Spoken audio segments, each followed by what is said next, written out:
Vi har middelstærk syre, som betegnes ved at have en pKs på under 0 og over 4.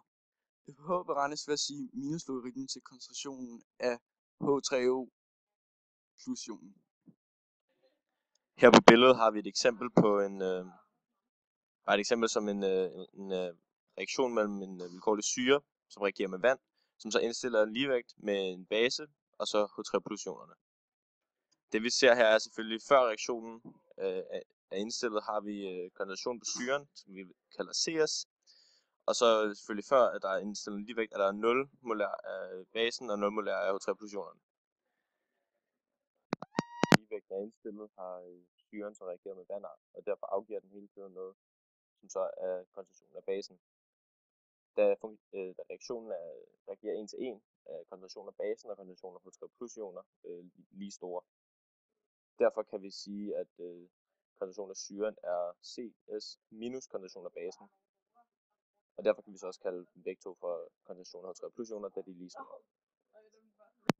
Vi kan bruge det her til, det er, at vi har her ligevægtsligningen, hvor vi har koncentrationerne af produkterne divideret med koncentrationen af reaktanterne.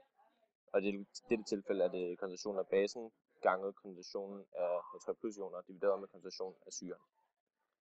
Da, som vi så heroppe, da de var lige store, kan vi stille det op på den her måde med koncentrationen H3 plus i anden divideret med CS minus koncentrationen af H3 plus, altså det herovre. 10 i pKs er det samme som KS, da pKs er det samme som minuslogaritmen til KS. Det sætter vi lige med x i anden divideret med koncentrationen af syren, altså CS minus x, og vi kalder H3 plus ionerne for x, så vi kan isolere x i ligningen og dermed finde pH. Det vil vi så selvfølgelig gøre ved at tage minuslogaritmen til x. Hernede har vi sat en lille reaktion op, hvor vi har hydrogenfluorid, jeg går ud fra det hedder, som reagerer med vand.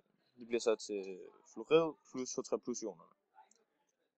Vores CS er 0,05, så før reaktion eller ligevægten er indstillet, har fluorid en koncentration på 0 og H3 plus ionerne en koncentration på 0. Efter koncentrationen er indstillet, har vi så, det vi lige snakkede lige før, med 0,05 minus x, hvor fluorid har x, og H3 plus ion har koncentration på x.